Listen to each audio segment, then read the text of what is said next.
Olá, primeiro ano! Hoje a gente vai falar um pouquinho sobre cinemática. O que é cinemática, né? Cinemática é uma das áreas da física que estuda o movimento.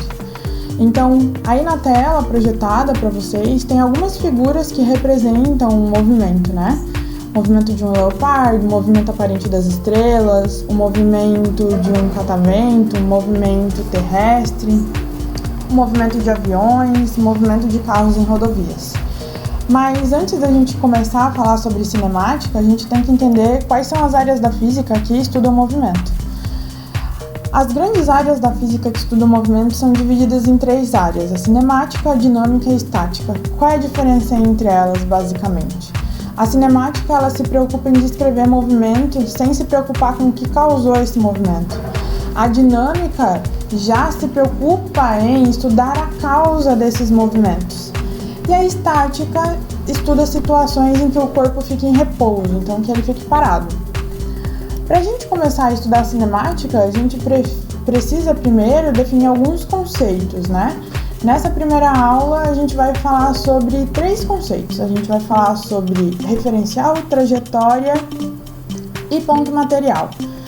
Além desses, a gente precisa também entender o que é deslocamento, o que é velocidade, o que é tempo, o que é distância percorrida de um corpo. Porque isso tudo a gente vai levar até o final do ano. Então, vamos começar. O primeiro conceito que a gente vai definir é o que é referencial. Referencial, né? Nada mais é do que qualquer objeto ou ponto que se utiliza para estudar a mudança de posição de um outro corpo. Então, quando a gente estuda a mudança de posição de um outro corpo, a gente pode classificar esse corpo em movimento ou em repouso. Aqui na tela a gente tem o exemplo de duas figuras, né? Onde a gente pode dizer se o corpo está em movimento ou repouso.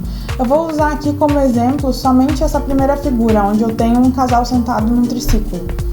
Bom, para a gente exemplificar o que é referencial, o casal sentado no triciclo parece que ele está parado, certo? Bom, em que condições eu posso dizer que esse casal está parado? Quando eu utilizar um referencial onde a posição do casal em relação ao referencial em comparação com o meu referencial não mude.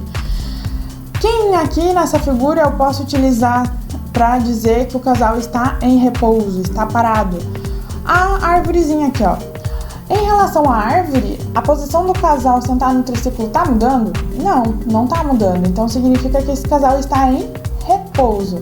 Agora, se eu mudar o referencial, se eu colocar, por exemplo, lá no sol, eu posso dizer que esse casal ainda está em repouso? Olha só, se o referencial está lá no sol, o que acontece? O planeta Terra não tem um movimento de rotação e translação natural? O casal está onde? Na superfície do planeta Terra. Se o referencial está no Sol e o casal está na superfície do planeta Terra, o planeta Terra está em movimento, então o casal também está em movimento. Por quê? Porque em relação ao referencial, existe uma mudança de posição do meu casal. Beleza? Então, referencial, eu classificar o corpo, se está em movimento ou repouso, depende de onde está o meu referencial. Ok?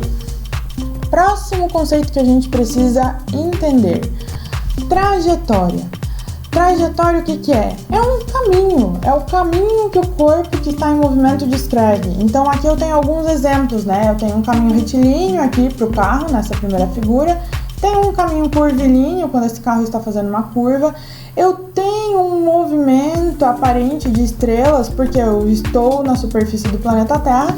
E aparentemente a gente vê a estrela se movimentando, assim como durante o dia. O que acontece a gente aqui na superfície do planeta? A gente vê um movimento do Sol.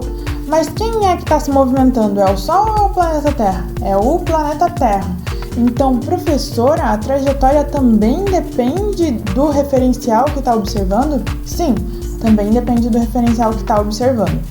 Para exemplificar, vamos falar sobre essa figurazinha aqui do avião, ó. Imaginem que vocês são o piloto do avião, é um avião de carga e vocês vão deixar uma carga em algum lugar. Vocês vão jogar para fora a carga desse avião.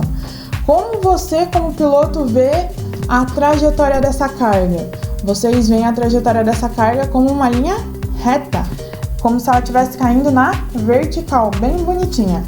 Agora, se tiver uma pessoa fora do avião, na superfície da Terra, como é que ela vai ver a queda desse objeto, né? Dessa carga? Ela vai ver como uma parábola, essa parte aqui, ó. Então, a trajetória também depende de quem vê? Sim, a trajetória também depende do referencial. Outro conceito que a gente precisa definir hoje: ponto material. O que é ponto material? Ponto material é quando a gente representa o corpo sem levar em consideração o seu tamanho. Então, por exemplo, um carro, uma bola, um cachorro, um ciclista, um motociclista, o Sol, o planeta Terra, qualquer corpo pode ser representado por um único ponto. Este ponto é chamado de ponto material. Se a gente leva em consideração o tamanho dos corpos, a gente diz que este corpo é um corpo extenso. Para exemplificar, imaginem vocês ao lado do edifício Tannhoff aqui em Joinville. O edifício Tannhoff é um edifício bem alto. Vocês nessa situação, ao lado do edifício Tannhoff, se classificariam como um corpo extenso ou um ponto material? Como vocês são muito pequenininhos perto do edifício, a gente pode dizer que o nosso corpo é um ponto material. Vou representar ele por um ponto material. Agora, vamos mudar o ponto de referência. Usar a extensão da cidade ao lado do edifício Tannhoff. Então, olha o tamanho de Joinville. Joinville pode ser classificado como um corpo extenso e o edifício Tannhoff agora é um ponto material. Então, depende de quem está observando, tá? Mas, para simplificar, a gente aqui, dentro do estudos de física, a gente vai representar todos os corpos como um ponto material, para simplificar o nosso estudo. Próxima aula, o que a gente vai fazer? A gente vai conversar um pouquinho sobre esses exemplos. Eu quero que vocês deem uma lida neles, copiem o caderno de vocês de física e tentem responder e comparem com o videozinho da próxima aula, tá bom? Então, o primeiro exemplo, o segundo e o terceiro exemplo, vocês tentem responder aí no caderninho de vocês. Até a próxima aula, primeiro ano.